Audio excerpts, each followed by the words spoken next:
Hey guys, sorry about that. The stream just kind of randomly ended. Not super experienced at the whole going live thing, so um, we'll be sharing this out on my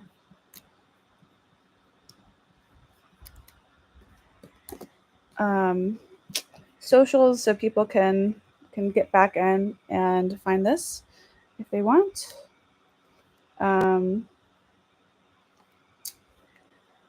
but I will just finish up the new moon in Gemini uh, thing I was doing. Sorry, like I'm new at going live, and it felt like it just ended at 11:30 for some reason, really randomly. I usually do about an hour.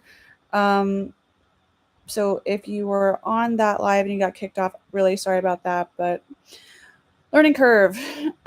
Here we go. I will um, share my screen. Here we go. Back into it here. Okie doke. So here's the new moon. Vertex here, Mars is at 18 degrees of Leo. And this is interesting because it's, if you're just joining me again, I'm sorry I got kicked off. I don't know what happened, but thanks for finding me again.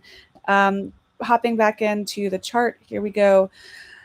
18 degrees of Leo. We've got the vertex conjunct Mars. So things are going to be happening quickly. The vertex is a mathematical point, and it sort of acts like this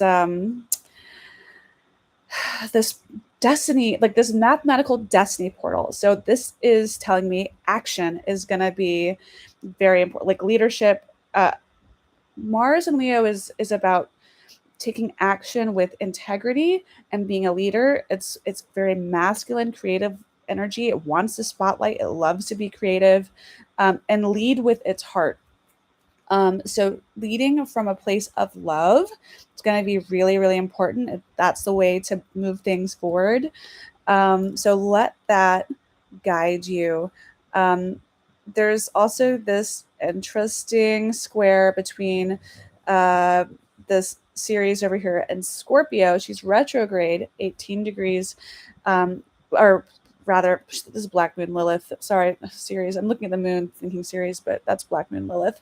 So there's this sense of, and she's in Scorpio at 18 degrees. So this sort of secretive feminine empowerment, being empowered by the masculine over here, because Mars, masculine, positive energy in terms of polarity. Positive energy is stuff that we put out there. Negative polarity is stuff that we pull in. Everybody has both.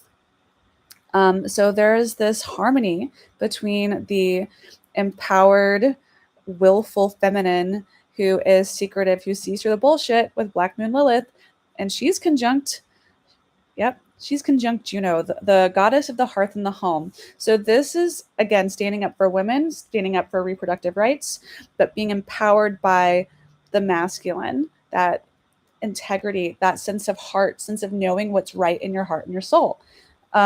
So a great time to plant those seeds of intentions for standing up for the things that you believe in with integrity, especially when it comes to women's reproductive health care and rights.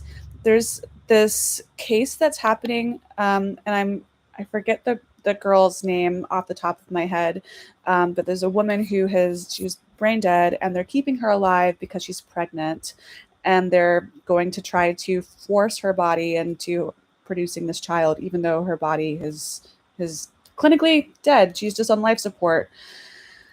It's horrific. It's garish. I think that this case could potentially bring up other issues to a bigger platform, a bigger, like, there's going to be an outcry of injustice. I don't think it feels right.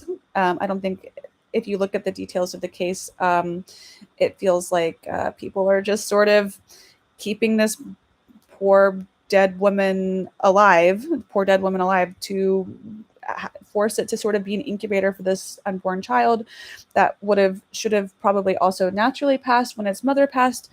So if the child's born, it's probably going to have a lot of medical issues. Also, it won't have a mom who takes care of it. It just brings up a whole can of worms of ethical questions, of medical questions. And I think this could be something or something like this that we'll see play out over the course of the next 6 months to really make people reflect on the direction this country is headed and what this realistically means for our communities. And is this the kind of thing that we need to be putting resources towards? So, just food for thought.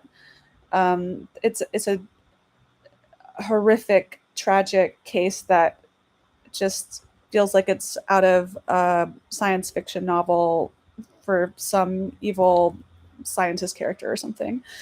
Um, I digress. But you just want people to have peace when their physical journey in this plane comes to life. Um, so, what else do we have going on during this new moon? We've got Jupiter. He's here at 26 degrees of Gemini. He's not really close enough to be activating with this new moon necessarily. However, um, at 26 degrees, he is in a semi-sextile to Uranus at 27 degrees Taurus. So there's a lot of really positive energy happening, a lot of semi-sextiles, a lot of things that are just 30 degrees away from where a counterpart planet can be talking to them in an unusual, unexpected way, which is again another underlying theme of this new moon. We have unexpected twists of fate and opportunities coming in. And I think with Jupiter here, it's going to be like when Jupiter scoots over just a little bit, he'll be at 27 degrees of Gemini, really talking to Uranus. So shortly after the new moon, we're going to start to see opportunities and communications and unexpected things coming to light, developing. So just get ready for that. We also have Pallas Athena here. She's at 24 degrees. And, I think this is the new moon of the semi-sextile. She's at 24 degrees of Aquarius, semi-sextile to the north node of Destiny at 24 degrees of Pisces. And then also, here we've got her sextile to Chiron at 25 degrees. So Chiron at 25 degrees. Again, Pallas Athena talking about healing and wisdom and strategy. So a good time to start making those plans for communicating things that are important for the collective, for the masses, right? And we also have this quincunx here between Pallas and the South Node. So there could be things, and the South Node's at 24 degrees of Virgo, talking to Pallas here, almost exactly quincunx here. So that's going to create some dissonance. This is probably one of the harsher aspects we've got going on. It's also, we've got a bit of harshness happening between Pallas and Uranus as well, because they're square each other. They're not exact though, but there could be some conflict where people feel like they need to strategize, but like there's too much chaos happening in order to really get those ideas clear, and just sort of making that process smooth, right? But from friction can come empowerment and boldness of action, which kind of talks to this Mars and Leo up here. What else is going on? Who have we not talked about? Let's see. We've talked about the moon. We've talked about the sun. We've talked about Mercury, who rules this new moon. So things are going to be coming in hot and fast for us after the new moon happens tonight. So tomorrow could be a busier day. It could feel like just way more productive than normal, or just busier than normal, and lots of phone calls, lots of activity kind of coming out of the woodwork when you least expect it tomorrow. And then we have Eros and Pisces, 26 degrees, talking to Uranus at 27 degrees. Again, this is a lovely sextile, so there could be opportunities for connection, for romance, for physical expression of passion and love. And in Taurus, like that could feel quite sort of beautiful if that's something that comes up for you. It's likely to happen if you have personal planets in your chart at or near 26, 27 degrees of a planet, right? Of a planet that's in Taurus or in Pisces at 26, 27 degrees. So yeah, that's most of what I see going on in this chart for this new moon. I'm going to go ahead and hop over and give you my, stop sharing my screen real quick and then sharing. Okay, I'm going to go ahead and give you my questions for mindfulness, meditation, and manifestation so that you can meditate and be mindful about the energy of this full moon. So make sure that you look at your astrology chart, see where that 6 degrees of Gemini is at, and then kind of intuit what might be on your mind, what things are coming up for you. So I'm going to go by rising sign. We'll start with Aries rising. So if you're an Aries rising, this new moon will be falling in your third house, the house of communication, learning, and local connections. And this is the natural house that rules Gemini. So here's your meditation prompt. How can I use mindfulness to refine the way that I express myself daily? And try to be present with your inner dialogue and see how it shapes your external voice. Be reflective of the thoughts that you have and how they come out into the world. Because as we speak, we create our reality.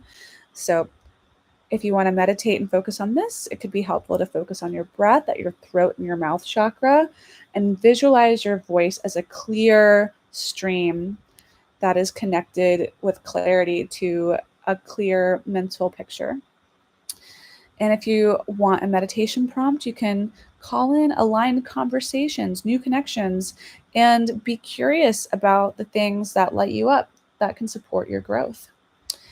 If you're a Taurus rising, this new moon is in your second house. It's the house of self-worth, values, and money. How can you become more mindful of your self-talk around money and self-worth? Observe that inner narrative about value. Does it honor your truth or echo old conditioning? So when you meditate, maybe place a hand on your heart and the other one on your belly and breathe in for stability. And exhale feelings of scarcity. Get rid of that energy. And then as you focus your intentions for manifestation, focus on manifesting financial ease and aligned resources showing up for you, maybe in unexpected ways, and developing confidence in your unique gifts. If you're a Gemini rising, take a sip of coffee real quick. If you're a Gemini rising, this new moon is going to be in your first house, the house of your identity, your self-image, and personal vitality. So how can you mindfully witness the stories you tell the world about who you are and who you're becoming? Maybe pause throughout the day to notice which thoughts build you up in a positive way and those that might need to be rewritten. This can be a powerful tool for transformation.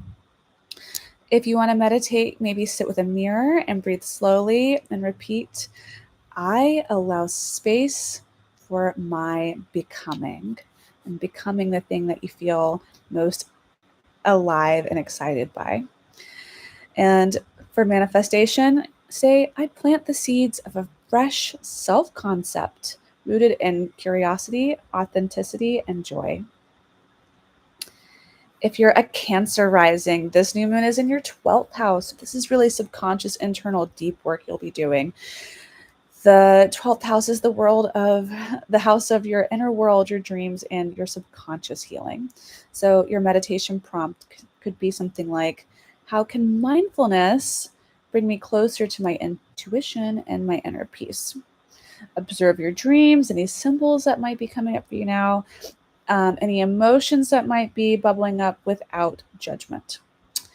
And as you meditate, maybe breathe gently with your eyes closed and visualize any fog, mental chatter clearing to reveal a quiet inner sanctuary.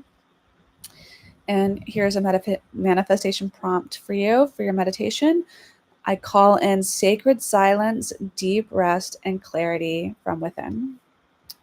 Now, if you're a Leo rising, this new moon will be in your 11th house, your house of community, dreams, and long term visions. So here's your meditation prompt. How can mindful presence help me connect more deeply with my purpose and my people? And remember, you've got Mars here too, activating this. So this is going to be really powerful. Pay attention to who energizes your vision and where you feel truly seen. As you meditate, imagine your breath linking you to a radiant web of kindred spirits who support you and light you up and inspire you. And here's a prompt for manifestation. You can use this as a mantra if you like. I manifest an aligned community supported by visionary goals and spaces that help me speak and live my truth. Now, if you're a Virgo rising, this new moon is in your 10th house, house of career, reputation, and life direction. And so this could be a big deal. You know, this is work. This is what you do every day. So this could be an unexpected new job or opportunity coming in. So ask yourself how you can use mindfulness to choose a path that reflects both your skills and your soul.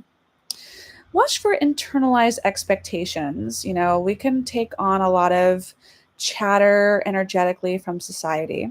So ask yourself really if these expectations are truly yours or are they just something you've picked up along the way? And if they are, like, are they really serving you? Can you set that aside? Is that there's something that feels like it's just more aligned for you, better connected?